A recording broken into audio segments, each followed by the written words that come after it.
My name's Gary Hagen. You can call me Gary. All right. You can call It's me Michael. So okay, you Michael. so you were talking about the Congressional Gold Medal effort, and you had a big milestone yesterday. Yes, actually Friday, the Senate voted. We had our two-thirds consortium in the Senate, and they voted and unanimously passed the Congressional Gold Medal bill for Dustoff crew members.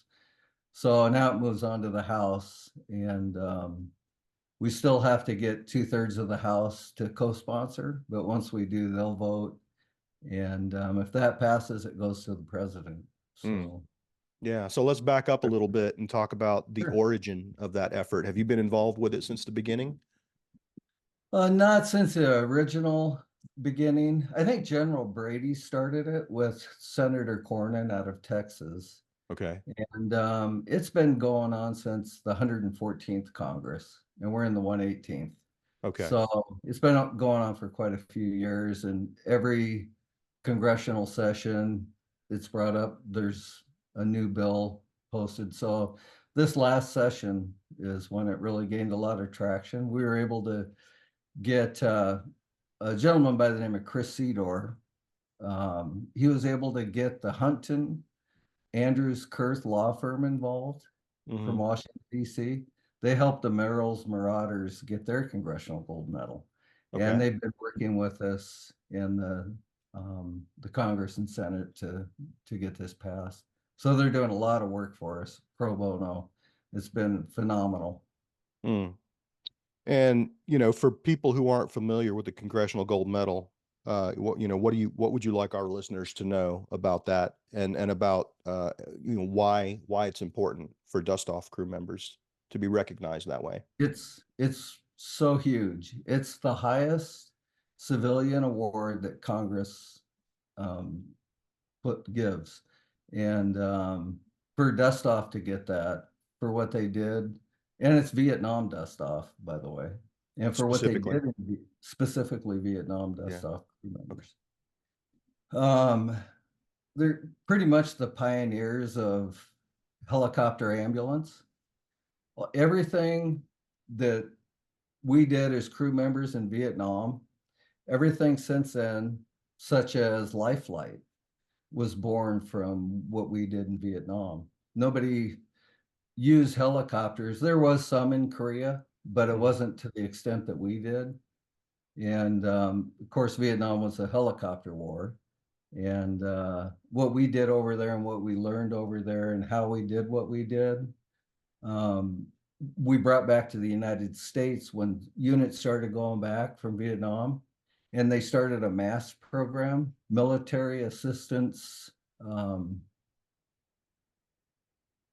service traffic, something like that. Mhm. Anyway, it was Transport, we went maybe. out, pardon me, Transport, maybe.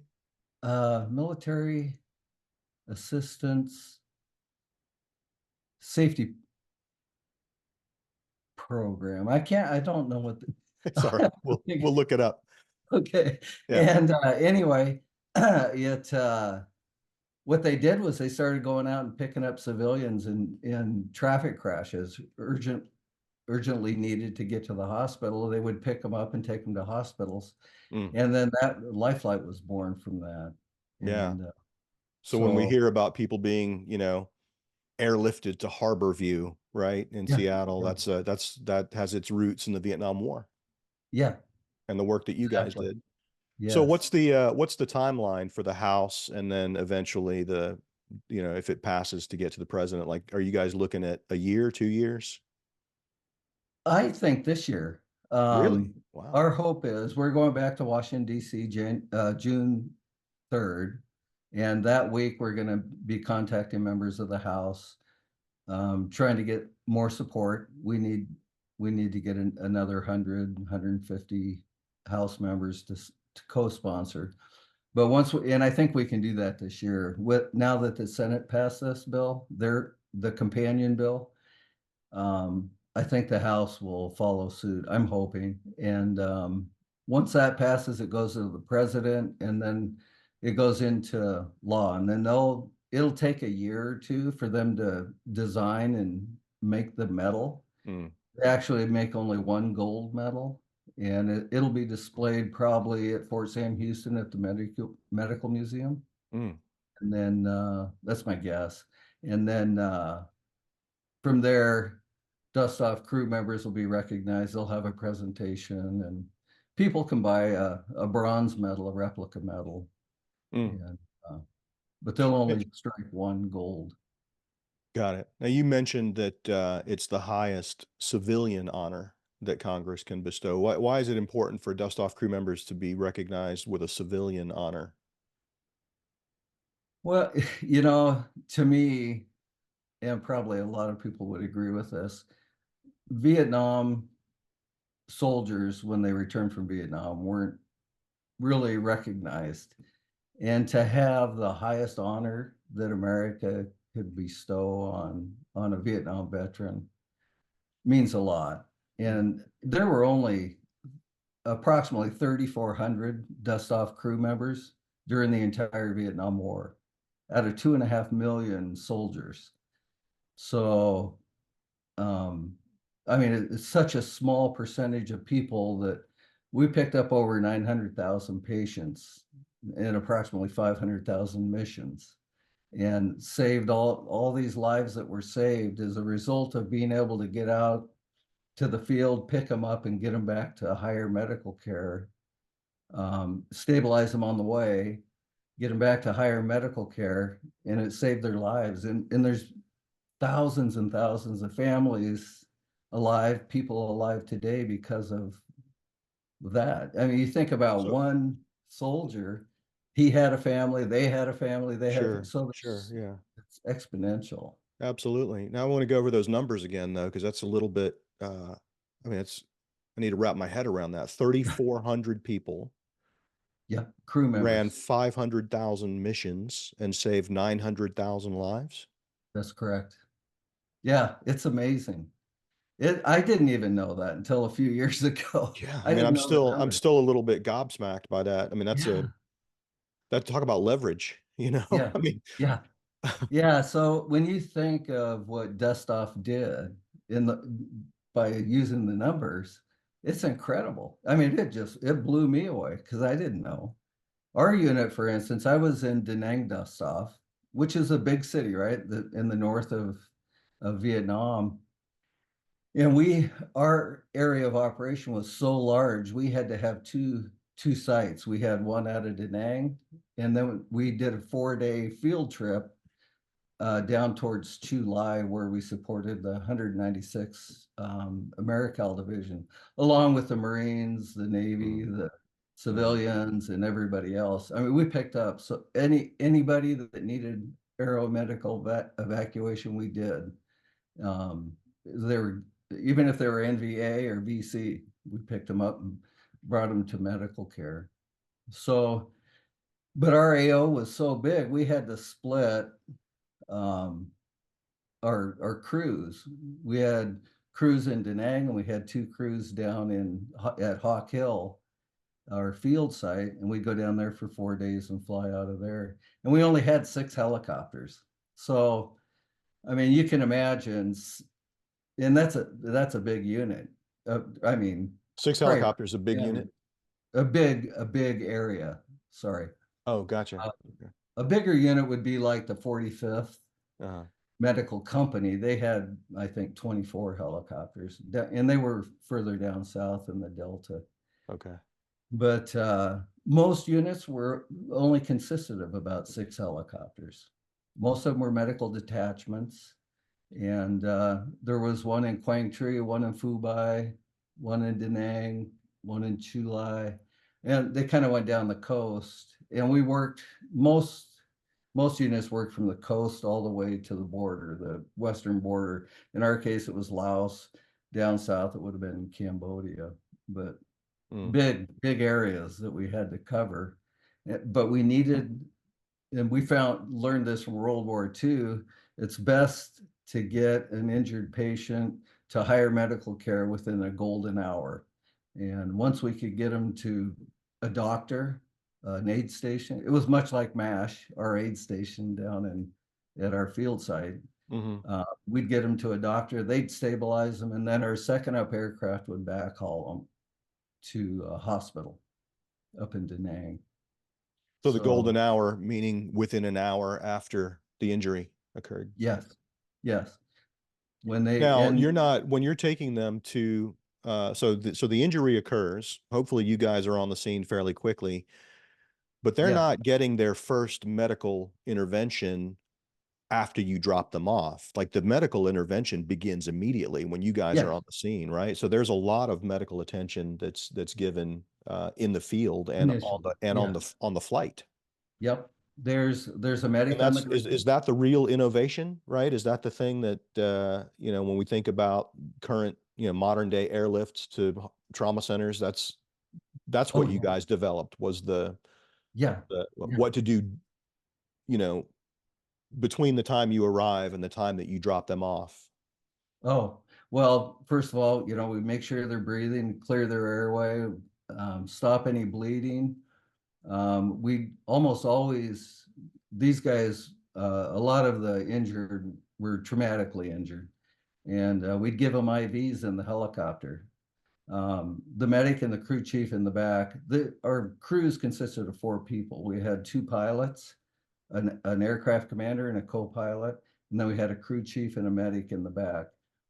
Once we got the patients on board and we got out of the LZ landing zone, we'd start back towards the aid station or the hospital, depending on where we were.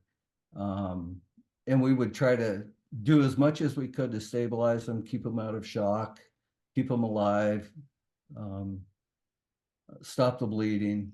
But we did IVs in the air, well, in a helicopter while we're flying, bouncing, and Mm. these medics, our medics were incredible, just absolutely incredible. Yeah, it's amazing what they did. Some of them were trained to the point where they could do chest tubes, tracheotomies. We In had flight. in flight, yeah, and we do it, whatever it took to keep them alive until we got them to that higher medical care at the aid station of the hospital. Yeah. So I think it's it was important to let listeners know that,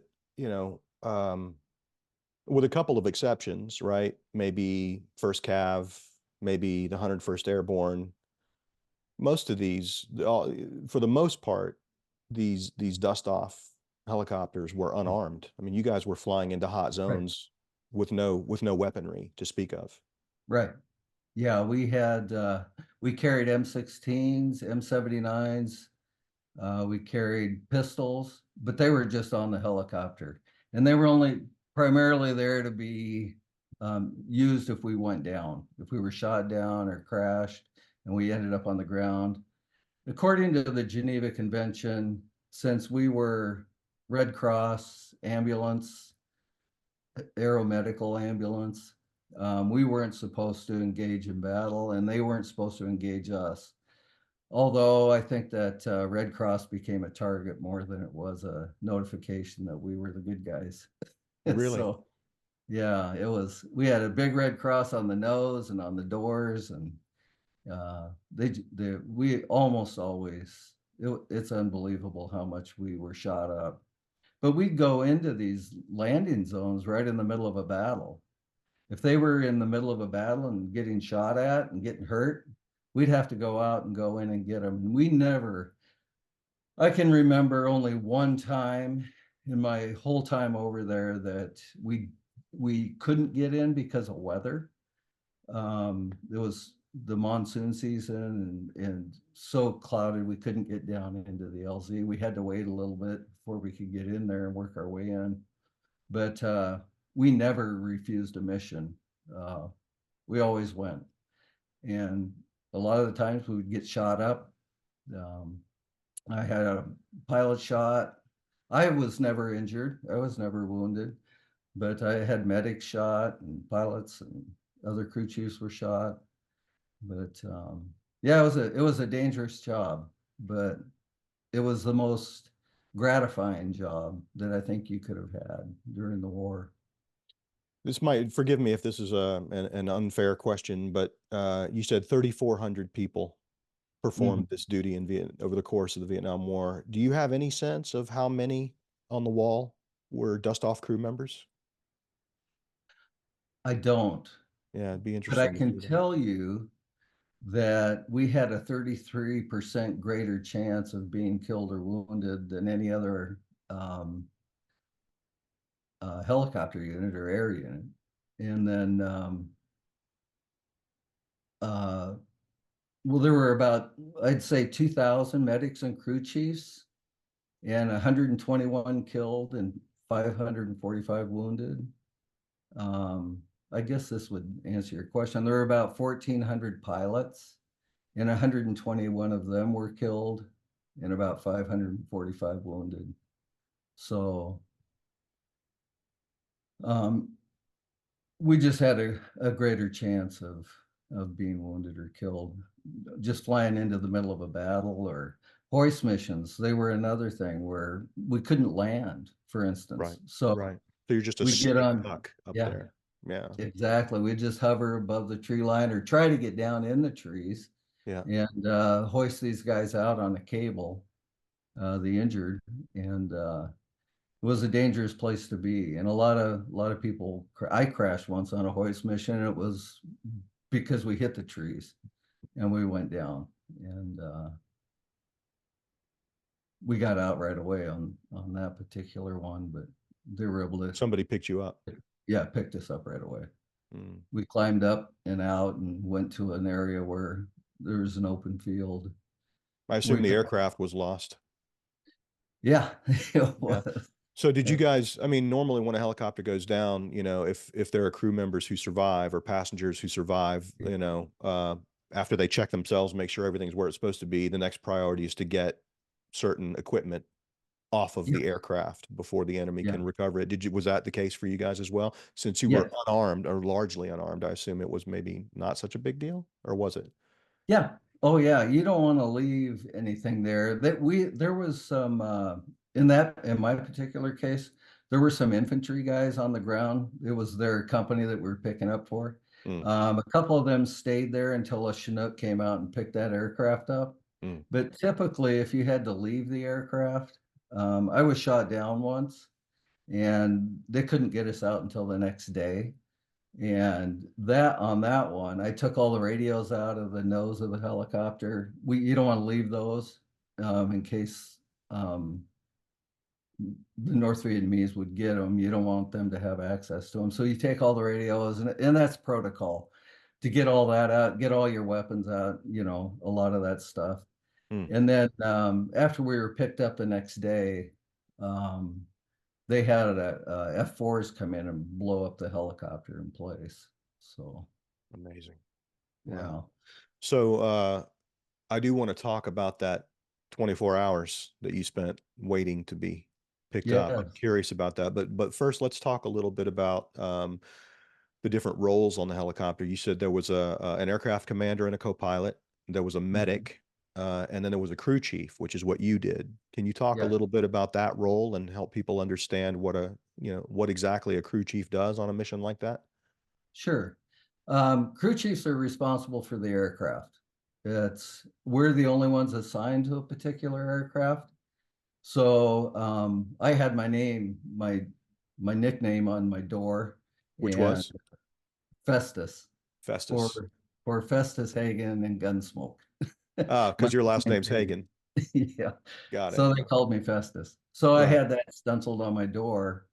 And typically in our unit, the crew chief flew on the left side of the helicopter, the same side as the aircraft commander usually flew. And then the medic flew on the right side of the helicopter. And it was my job to maintain the helicopter, make sure that all the oil changes were done on time and all the maintenance was done on time. If something happened out in the field, we had to do a repair there, I'd do it. Um, Pretty much all the maintenance that was done on the helicopter, I was responsible for in the end. I had to make sure that everything was done right, and the helicopter maintained flyability.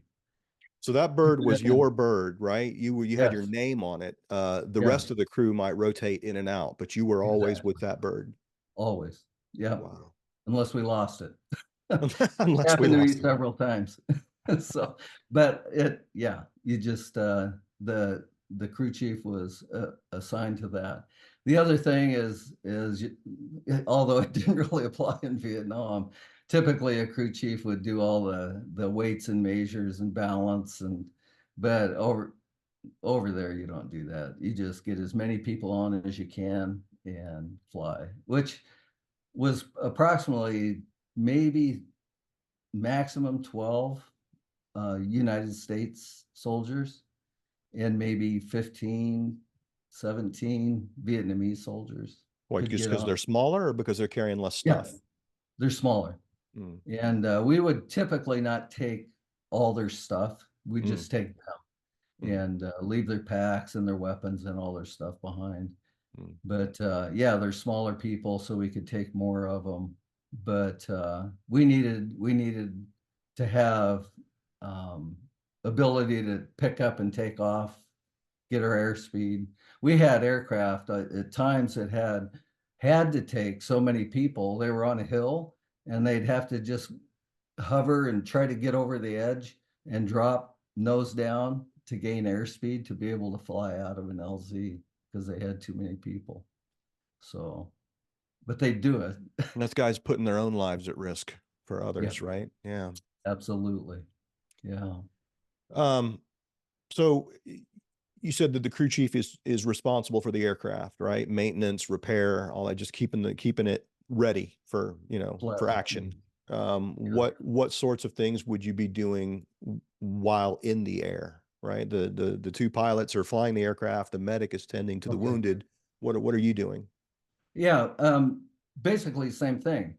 The crew Mm, chiefs always help the medics. mm, We always I'll tell you, we learned how to be medics while we were flying, doing these missions. I mean, we'd stop bleeding, we'd give IVs, we'd bandage people, we'd clear airways, we'd do mouth to mouth, we'd do CPR, whatever we had to do, we would help. I mean, that's what we did back there, and And we how did much it official together. training had you had for that kind of work?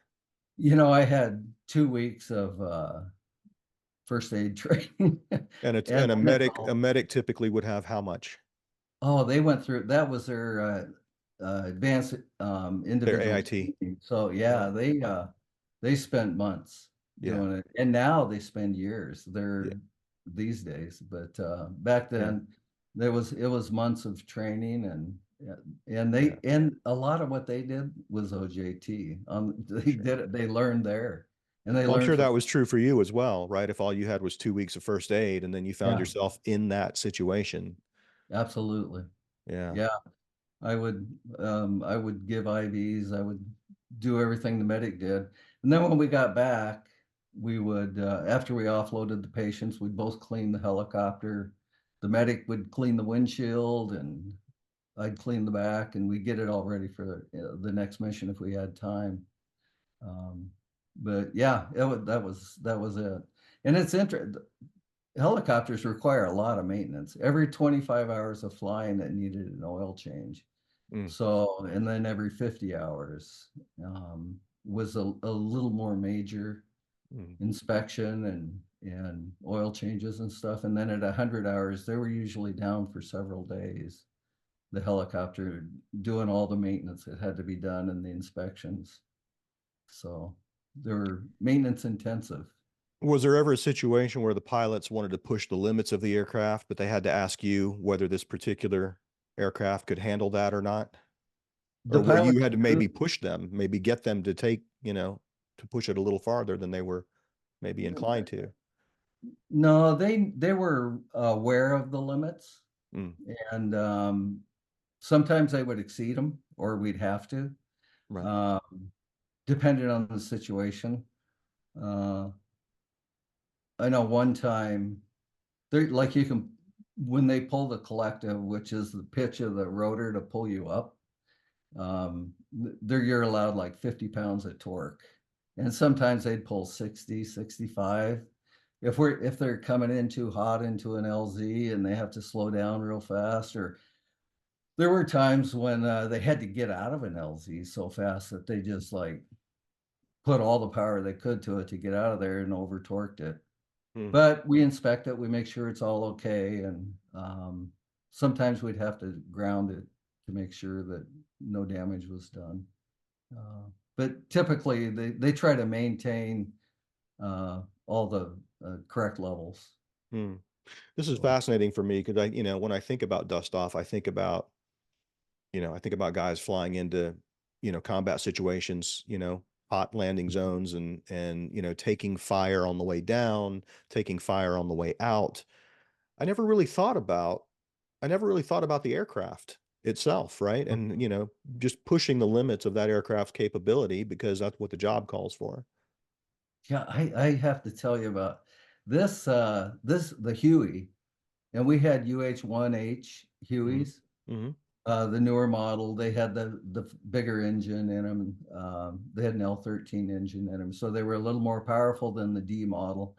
But that is just the most incredible aircraft. And what these pilots did with them, and what they were able to do with them was beyond comprehension. I'll tell you, every day that we would climb, I was 18 at the time, and it 18. was like, yeah, and it was climbing into a roller coaster. It was amazing. Actually, for us in the back, we were never buckled in. I mean, we always just ran around in the back. We're always never What? had anything. Yeah, it was, but going into an LZ or flying, there's enough G force that we never had a problem. Nobody ever fell out or anything. We just sat freely in the seats or on the floor or wherever we needed to be, and but we were never seat belted in or tied in any way. So, But I mean, when I think about the responsibility, yeah, right, that you had and the fact that you were 18 years old at the time, right? Not yeah, just the responsibility, but the context, the danger in which you had to perform those responsibilities. You were 18 years old. Can we correct. back up a little bit and talk about how you got into the military and how you got into that particular job? Because I Oh, understand that sure. it was a volunteer. I mean, the no Yeah. people who flew those missions volunteered for that work. Everybody that flew dust off volunteered to do it. And I think it was because it was so dangerous. Nobody wanted to make anybody do that job. So we all volunteered. Anybody Right. that flew dust off volunteered. Pilots volunteered to go to dust off from flight school. Medics volunteered to go to dust off from medic school, and crew chiefs volunteered to fly. Um, we had an option to work in maintenance, just on the ground, stay on the ground and work at maintenance, or fly. And so, but it was all volunteer. Um, I went into the Army when I was 17, and and I had a mechanical propensity. They test you and do all that, and they suggested that I do something mechanically, and I thought, well, shoot, I'll be a helicopter mechanic. Hmm. So that's what I did, and I went to helicopter school. And then as soon as I turned 18, I went over to Vietnam. Hmm. A lot of our pilots were 19, 20. I mean, they're Yeah, that's unbelievable. yeah, that's astounding in itself. But where so Yeah. where did you train? I went to Fort Lewis for my basic training, and then I went to Fort Rucker, Alabama for helicopter maintenance school. Okay. And then from there, I transferred over to Hunter Army Airfield, which was another pilot training facility, and then up to Fort Bragg. And I left there and went to Vietnam. And I spent 2 years in Vietnam. So you Um, went to Vietnam from Fort Bragg. that's correct. Okay. So typically, a tour is a year. And when you go to Vietnam, you have to go for a year. If you want to stay, you can extend for 6 months at a time. And so I did that twice, and I stayed there for 2 years. Um, So can we talk a little bit about motivations? Like why join the army at 17? And then why extend your time in Vietnam? I'm trying to oh, I mean you I guys are did. one of the few you're in one of the few jobs where you're being shot at and you can't shoot back, Yeah, yeah. right? Well, we could shoot back with our M16s if we had to, Well, and it I sounds like sometimes. you had your hands full, Oh right? yeah, I we're mean, so you're a little busy. busy. Yeah. And we have to clear the aircraft when we get into the LZ, make sure the pilot's not going to run the tail rotor into trees or anything else, and that he Hmm. can set it down on the ground. But yeah, when I was 17, I was in I was in high school and things weren't going real well for me at home, and I thought I needed to leave. And so I joined the army, and Did that you was, need someone to sign for you, or did you yeah, fake it? my dad. Oh, so My he was dad. okay with it. Yeah. Okay. My dad served in World War II. He was a Marine, and he was wounded in Saipan and eventually sent home. So for me, I was incredibly um, patriotic. I just, I needed to serve my country. I needed to do something. At Um, 17. yeah, yeah. I just had this strong feeling that I just had to do it. And I wanted to go to the war. I wanted until I turned 18 and could do it. They wouldn't let me go at 17. Um, that was my goal, was to be able to go over to Vietnam. And when I was at Fort Bragg, I met a guy that had been in Dustoff. I had no idea what Dustoff was. And he would tell me stories, and I go, wow, that's what I want to do. If I go to Vietnam, I don't necessarily want to fight, but I want to help our guys. Mm, I want to be part of helping the American soldiers and helping them get home and helping them get through whatever I can do to help hmm without actually being involved in the war if I didn't have to. hmm But I thought I needed to do my part, and that was for me. And Yeah. it was so satisfying and so gratifying to be able to do what we did. Um, So when you leave Fort Bragg, what month and year are we talking about? uh, I left Fort Bragg in March of 1970. Okay. And how many stops did you make on the way to Vietnam? Uh, One, we stopped in Alaska and then went over and flew into Saigon. It was a whole different world. Those are some of the memories, you know. I'll tell you, and probably every Vietnam vet would tell you, as soon as you land in Vietnam and get off that airplane, there's a distinct smell. And I'm going, wow, that's a weird smell here.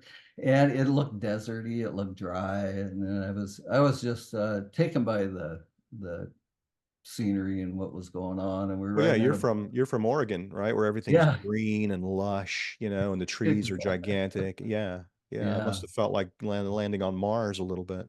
It was different and Yeah. hot and muggy, and but yeah, so they took me someplace like uh, a company that would send you off to wherever you were going to go. Yeah, the repo depot. Yeah, yeah. And and when I was there, I asked if I could get into a dust off unit somewhere, and they had some places up north, and I said, well, I'll go, and they sent me to Da Nang. So Yeah. And when you say up north, just to clarify for listeners, we're talking about the north end of South Vietnam, yes, right? correct. Not in Yeah, North Vietnam. Right. right. Right. Yeah. So, yeah, so off you went. You're 18 years old. It's what, March, April, maybe? April 1st, I arrived at our unit. I landed in Da Nang, and they came over with a helicopter and picked me up and took me over to the company. And we were right on the bay, kind of west of the city of Da Nang.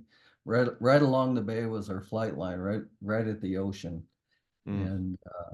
And our company was there. It's called Red Beach. Camp Viking was the big area, but yeah, we were at Red Beach in Da Nang. And how long were you in Red Beach before you were flying missions? 2 weeks. Well, Because you yeah, had to have your first probably. aid training. Yeah, I had some first aid training, and um, I flew with another crew chief for 2 weeks. Mm. So I started doing that. I was there only 1 month. May 1st of that year is when I was shot down that first time I crashed.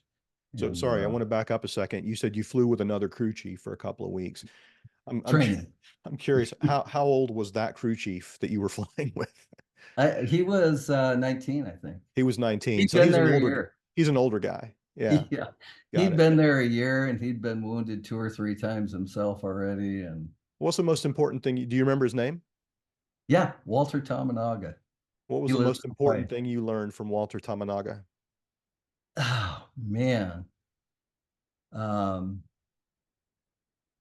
that it's not just you in that aircraft. What you do in that aircraft is for the team, the pilots and the medic. Everything is a team. It's a team effort on the aircraft, and our Mm. whole company ended up being is that way.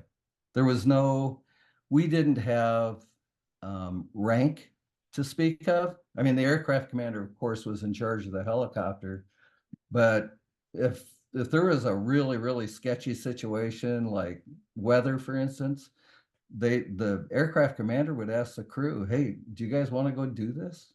Is this worth it?" And we're going, "Yeah, go." Everybody, we always would go, but they were generous enough to include us in the decision. And I know one time there was a dog, uh, an army dog, that was injured, and it was pretty sketchy getting in there to get him out. And the aircraft commander asked, "Do you guys want to go in there and do this for a dog?" And they all said, "Yeah," and they went in and got him. And I think they got shot up doing it, but they got the dog out. So we really never refused a mission. It just Wow. wasn't something we would do. So what was the mission on May 1st? Oh, May 1st, we were down at our field site in Hawk Hill, and we got a call that there were 21 patients injured out in the Hepduck Valley, which is always about 20 minutes west of us and in the mountains. It was in the valley of the mountains. One of the last fire support bases was there, Siberia. It was called Fire Support Base Siberia, and it was down in the valley from there. They call it And that so, because of it was just so remote. Well, I mean, how in the world does it end up with a yeah, name like Siberia? it was. It Uh, was really remote out there, yeah, and Hepduck itself was a little village, and it was right along the Ho Chi Minh Trail. okay. So there was a lot of activity out there, and out west of there towards Laos was even worse and more remote. Mm. But they'd gotten ambushed, these two companies, and they'd gotten ambushed, and they had 21 patients. And when a call comes in, if you don't mind, I'll go over what kind of a mission is. What, I'd love to. Yeah, please do. so a call will come in, and there's a radio man in the medical shack, and he's writing down all the information. He's getting the coordinates of the mission, how many people are injured, what the injuries are, um, which if they're under fire, taking fire, have been taking fire, when was the last time they took fire, what direction is that fire coming from? And he gets all that information and hands us a sheet. We head out to the helicopter. Typically, we're there within 15, 20 minutes, most anywhere. And so when we fly out there, uh, we get a hold of the ground unit on the radio. We tell them we're on our way. Here we are. We're so many minutes out, and we try to figure out what their situation is on the ground and how many urgent patients there are. In this particular case, we had 11 urgent patients and 10 priority. So we designated our patients as urgent were head wounds, torso wounds, um, and then priority would be gunshot wounds to the arms, legs, fragmentation to the arms and legs, the extremities. And then a routine mission would be like malaria, a fever, or Mm. something small. But we had 11 urgent and 10 priority at this particular um, landing zone. So we get out there, we let them know we're in the area, and when we're close enough, we have them. If it's during the day, we have them pop smoke, and we let them pick the color. We tell them what color the smoke is. They verify that that's it. If we would say pop yellow smoke, you might see 10 yellow smokes pop up because Right. the bad guys are listening. But so they pop smoke, we identify it, and that's what we use to go into. At night, it's strobe lights, flares. Sometimes they'd put lighters out. They put them in a helmet and Mm-hmm. hold them so you couldn't see the light from the sides, but you could from overhead. And so we had these guys illuminate their position. It was, well, this first time in, it was still daylight. It was about 6 o'clock at night. And they popped smoke. They told us which direction they're taking fire from. So we came in the opposite way.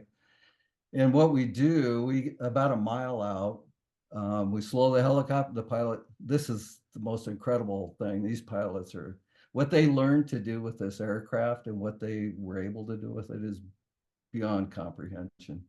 They'd slow down to about 20 knots. They'd nose it over, left pedal, left forward cyclic, and dive. And as they dove, they spun in a spiral to avoid, when you're 15 feet and higher, small arms fire can't hit you. So we just fly along at 1500. So we'd be dropping out of the sky from above that.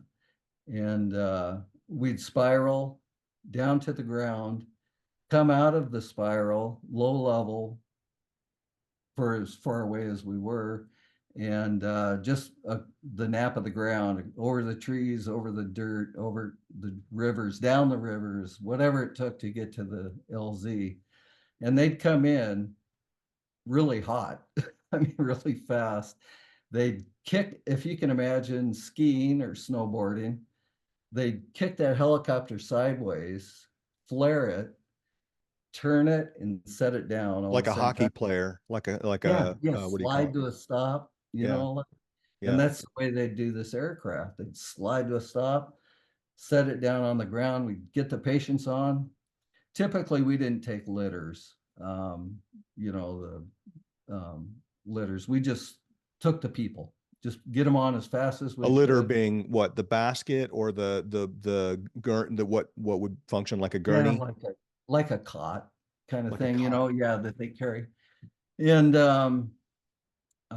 so we just take the people, and in this case we had 11 patients, so we got them all on, and they're just stacked in there, and they're all major wounds. I mean, chest wounds, head wounds, gunshot wounds, fragmentation wounds. It was a lot of Now, injuries. these are just your 10 urgent, or are these some of the These are the priorities? 11 urgent, yeah. 11 urgent. Okay. That's all we could get, and that was marginal. So we pick up and take back off the same way we came in. Hmm. And we took no fire going in or out. We flew these guys back to the aid station. We worked on them all the way back. The most urgent, made sure we could stop the bleeding, do all that. Got as many IVs in as we could. And we dropped them off at the aid station. Um, we go refuel because we had to go back out there.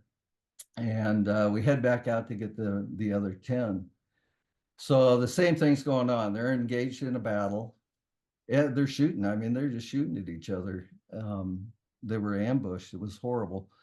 And so we go in the same way we did before, all the same kind of thing. We put the 10 patients on. We lift off to take off, and just as we're leaving, all hell broke loose. It just gunfire, small arms fire, all kinds of explosions around us, and all the warning lights lit up. The helicopter started shuddering and shaking, and we knew we were going down, and we had to find a place. And this was at 9 o'clock at night now, and real closer to 9.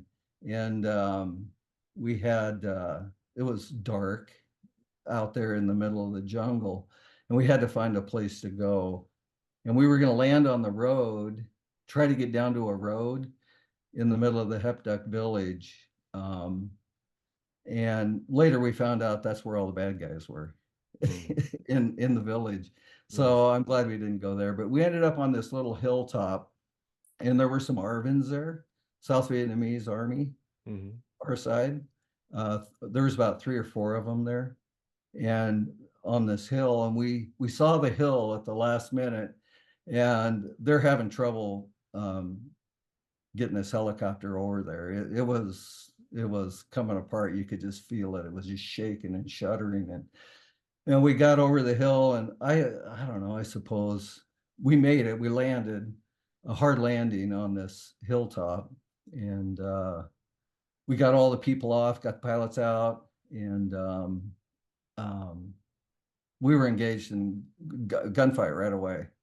And we got bad guys coming up the hill at us, and we're shooting down at them. Well, Meanwhile, you got 10 priority guys. Where are they? we got them off the You helicopter. got them off the helicopter. Okay. We got them off and over. So Um, they're on the ground? yeah, we're all on the ground now, Okay. and we've got them all stationed over in one area where it was a little bit safer, and we're out um, firing back. I mean, we had our M16s. We took them off with us off the helicopter when we were unloading everybody, Mhm. and so we're fighting back.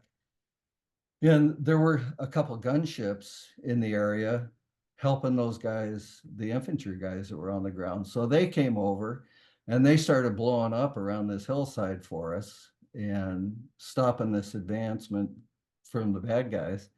And that slowed everything down as soon as they started shooting. Mm.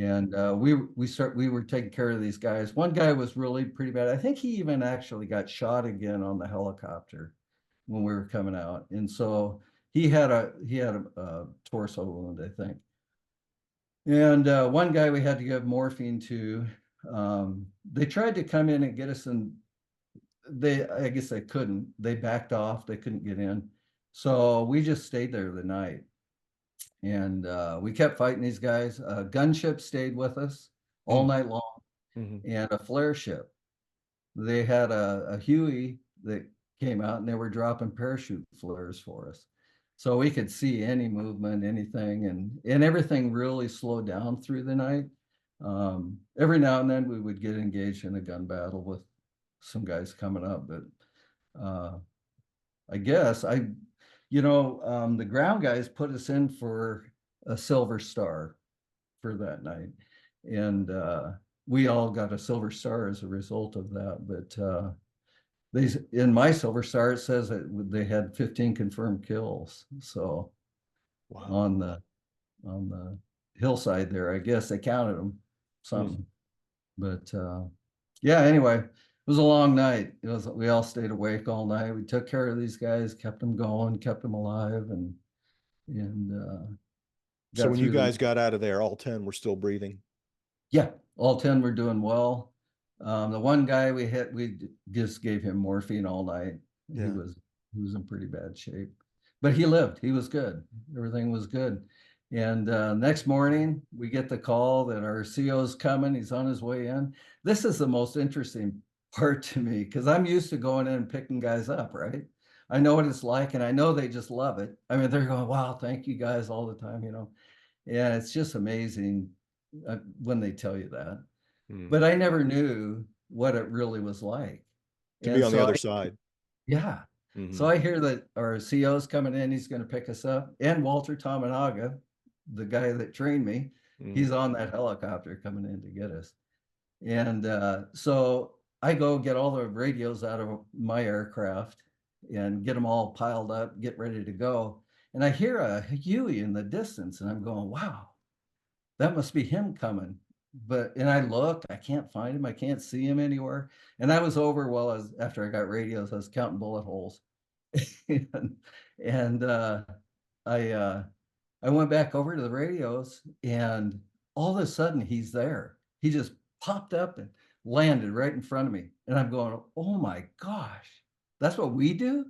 That is amazing. I could not believe it.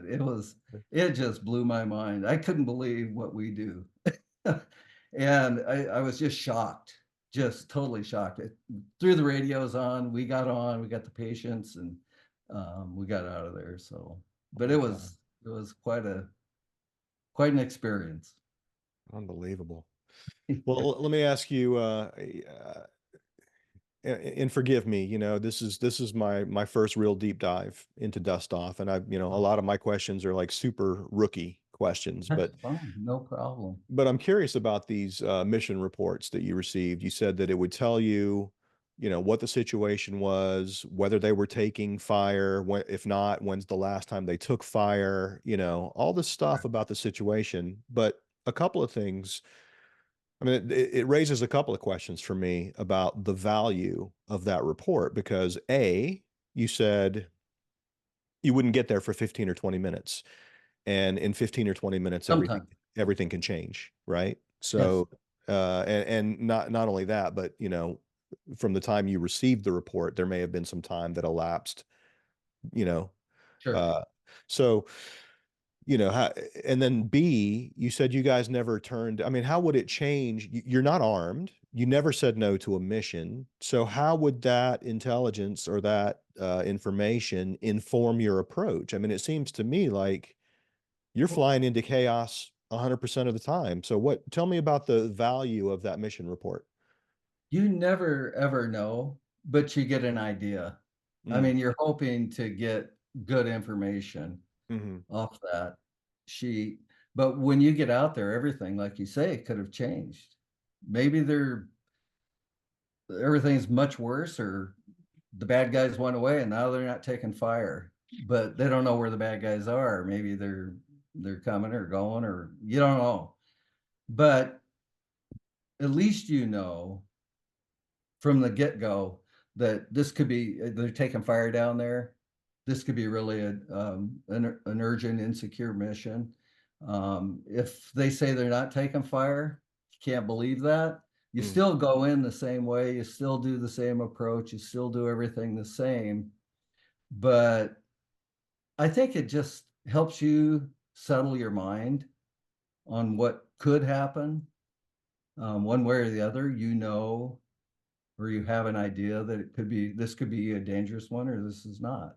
mm. You never know, though. I mean, for instance, we had one. We were on our way back to Da Nang from our field site, and they go, "Hey, we have a civilian Vietnamese male that has a fever, malaria, and is there any way you can stop and pick him up on your way back to Da Nang?" And we go, "Sure, we'll do that." And is the area secured? It was in the Hoi An area, and they said, "Oh yeah, they haven't taken fire in 30 days." And this was all over the radio. We didn't have the sheet, but we did it over the radio. Okay. And there were some ARVNs down there, some South Vietnamese Army guys that were talking to us. Yeah, and they go, "Yeah, we haven't taken any fire in 30 days." Da, da, da, da. So we go in, we make our typical spiral approach, low level in. We get this civilian male on. We set him on the floor. We take off, and as we're taking off, we take fire.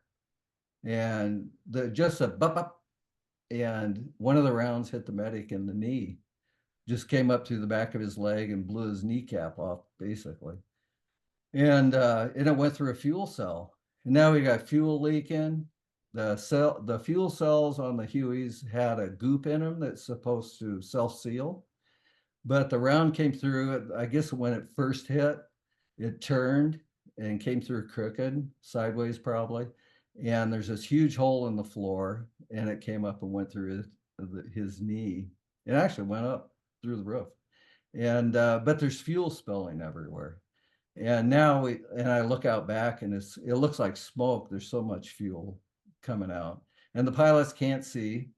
And we've got this medic. We drag him out of the back and into the cargo where we can work on him. But the fuel's just pouring in.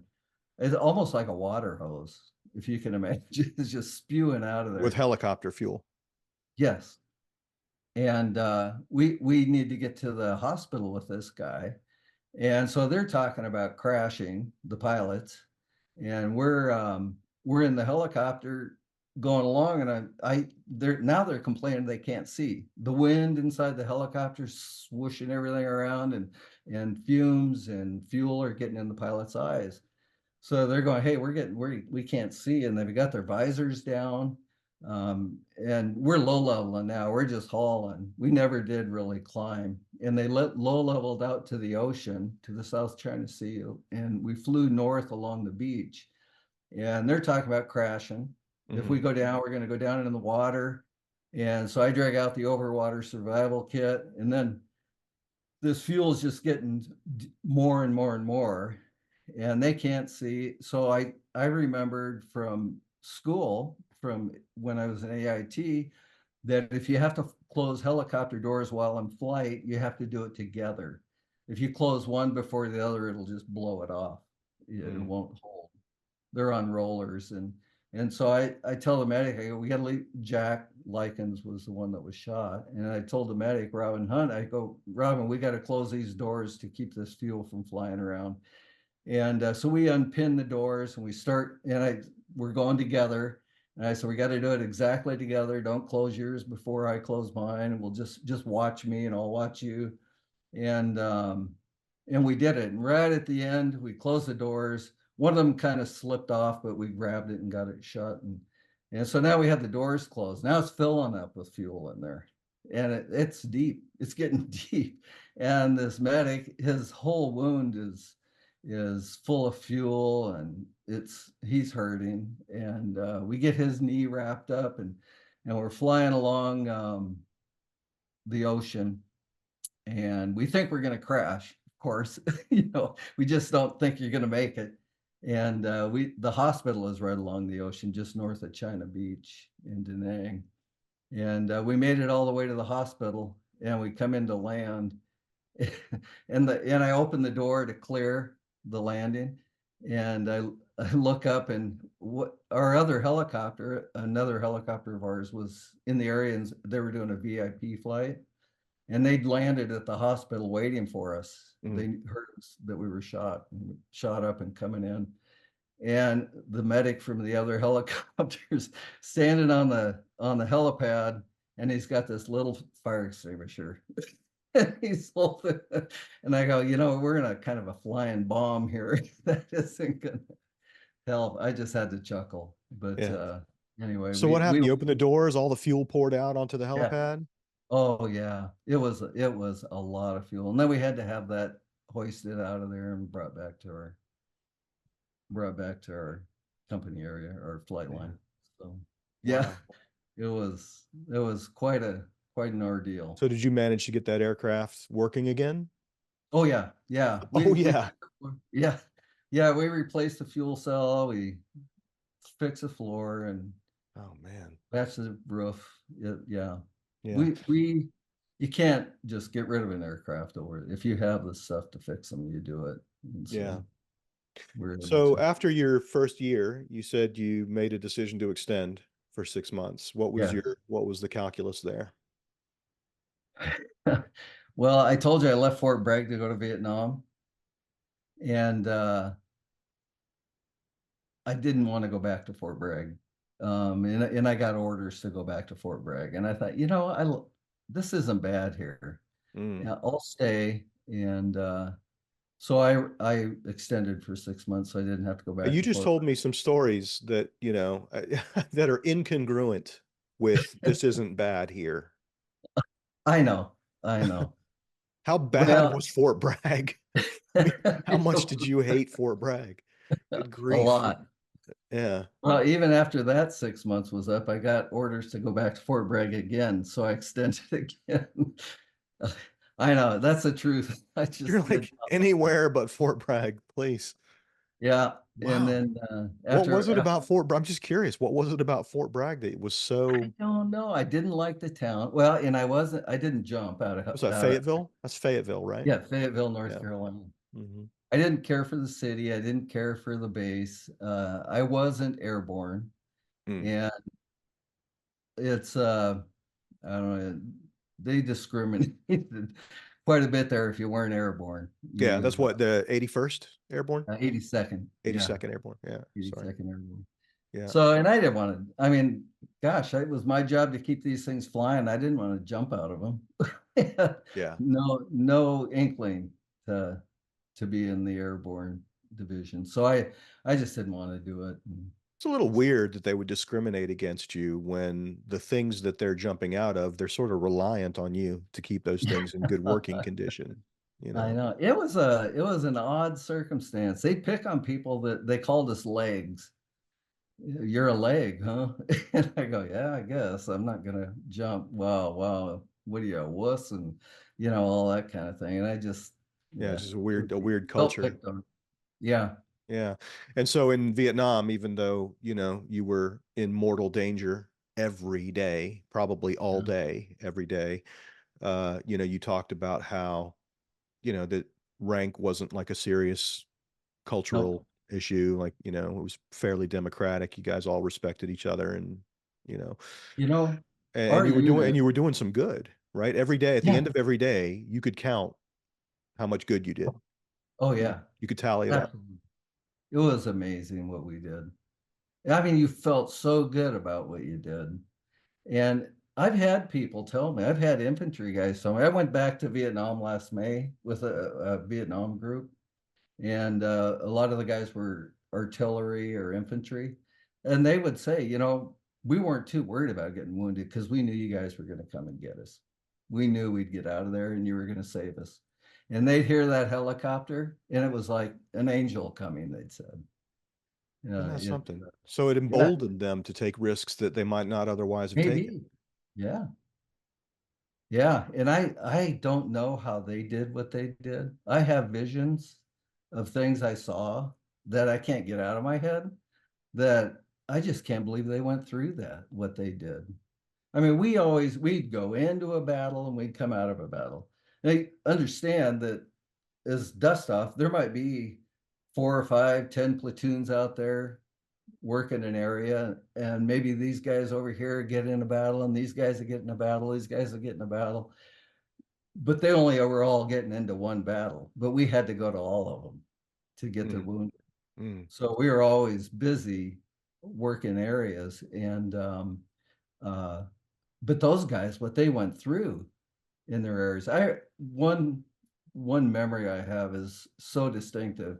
We came in and we flared to land, and we landed on a rice paddy dike. Mm, They were all square dikes, mm, but they're kind of soft, so we had to sit there lightly. But as we flared, the rice opened up, and on the opposite side of this rice paddy, laying on the other dike, was a whole group of infantry guys. They're up to their neck in water, laying on this dike, putting down suppressive fire, the opposite direction from where we were. And we get these guys on, and they've got leeches on them. They stink. They've been out there for days. I mean, I don't know how they did what they did. And I have And to they're tell just you, kids, right? They're yeah, just kids. yeah. Oh, it's unfathomable what they did. And I think all of us in Dust Off, we would tell you that we had an easy job compared to what they had. Mm, I mean, we always had a place when we got done at the end of the day. Well, there was never really a done at the end of the day, but when we were off, we had a bunk to sleep in. We didn't have to go through what they went through. yeah, Of course, unless we were shot down yeah, and yeah. had to be out there.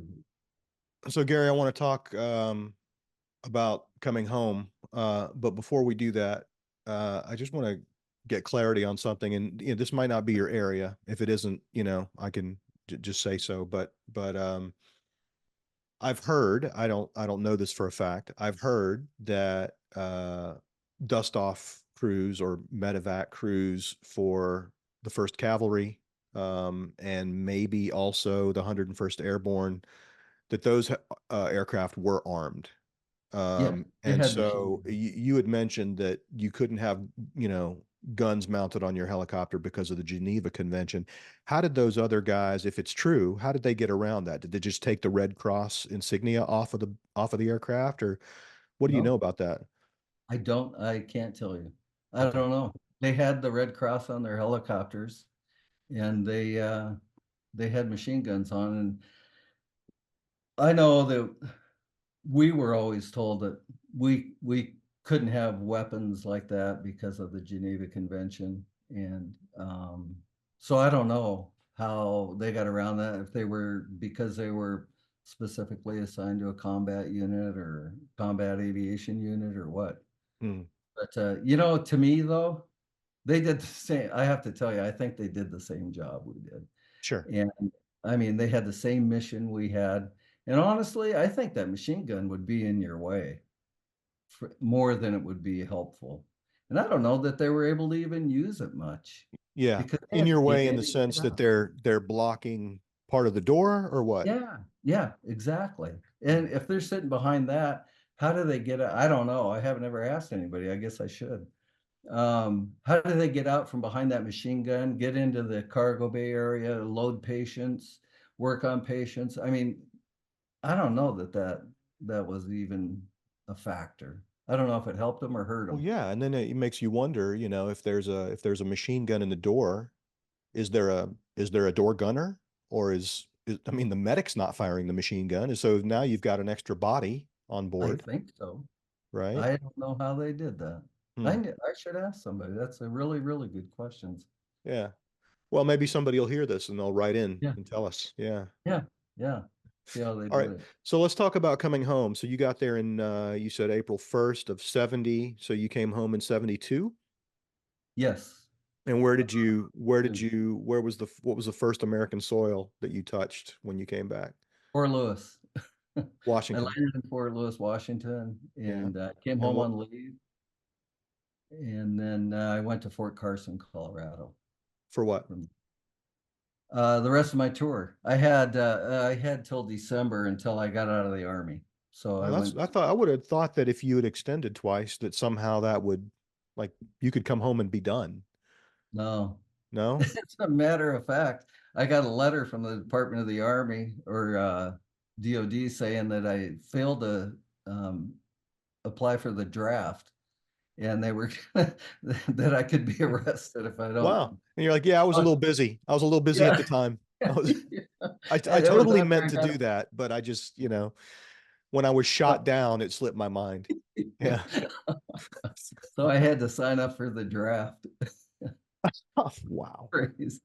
After I got out of the army, that was crazy. I thought, well, I did 4 years in the army, and I still had to sign up for the draft.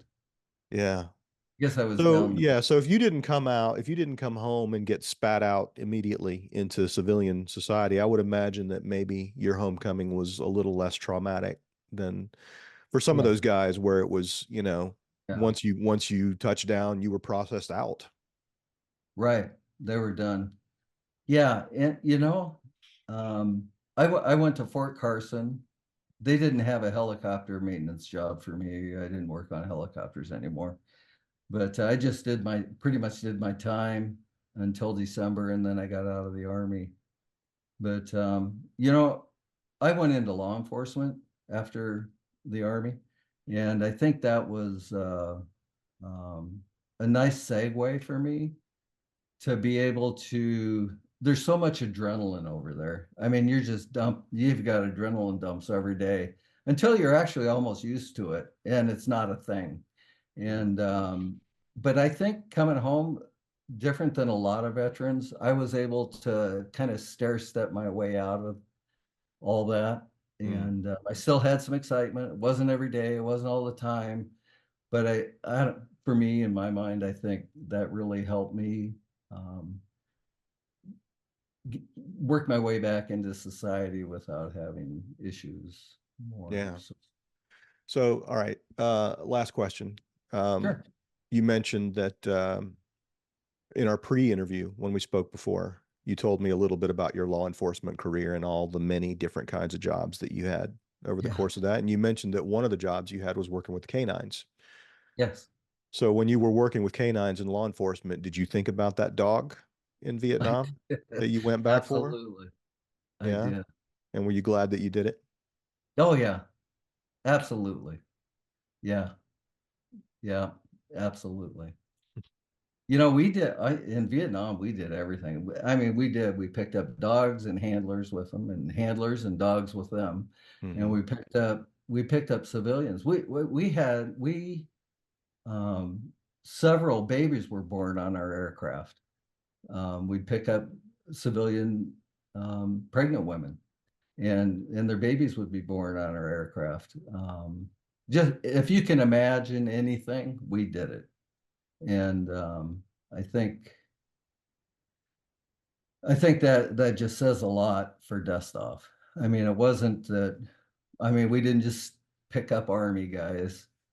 We picked up Australians and Koreans and Navy guys and Marines and Army guys and anybody. Enemy, enemy. Enemy, yeah. North Vietnamese, VC. Um, yeah, it didn't matter. We'd pick them up. And actually, when we got the aid station with North Vietnamese or VC guys, we'd radio ahead and let them know that we have a prisoner of war with us. And when we were coming in, they'd have intelligence people there.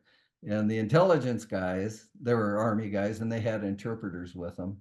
But they didn't have rank. They just had US on their collars. And you didn't know if they were PFC or a colonel. I mean, you just didn't know. But they'd stay with these guys from that point. They'd take them in, stabilize them, give them the medical care they needed, and then they'd interview them. So, Mm-hmm. yeah, we. Well, I'm curious, I would imagine that for, a Viet Cong fighter, Mhm. that was probably a first to be on a helicopter, Yeah, probably. right? Yeah. And I just wonder, was it your sense that they were afraid in a different way than they might have been if they were just taken captive on the ground? Were they afraid of you? Did they, was it a factor in your ability to care for them? Their fear? Did it ever get in the way of your ability to treat them? No. No, as a matter of fact, I would say from the look on their face, they were relieved. And they knew they weren't going to be mistreated. And they knew we were going to take care of them. And I mean, and we did. We let them know, hey, you're okay. We pat them on the shoulder, let them know you're here. We're going to take care of you. We're going to make you better. And they had, I think, a sense of relief that it wasn't what they thought, maybe. They looked relatively comfortable, I would say. Yeah. Yeah. I think a Yeah. lot of those guys are probably, forced into Yeah. service, Yeah. kind of like our draftees. Yeah. There were Viet Cong women. Um, most of NVA guys that were in tan uniforms, the uniform soldiers, were men, but there were women. There were VC women, and it's interesting. But I think they knew they were going to get taken care of. We don't, Americans don't treat their prisoners like other people might treat their prisoners. I think we cared more. On the whole. Yeah, Yeah, yeah, for sure. yeah, for sure. Um, what have we not talked about, Gary, that you think would be important to include here? Well, I think we've pretty much covered everything. Um, I think we pretty much have it. All right.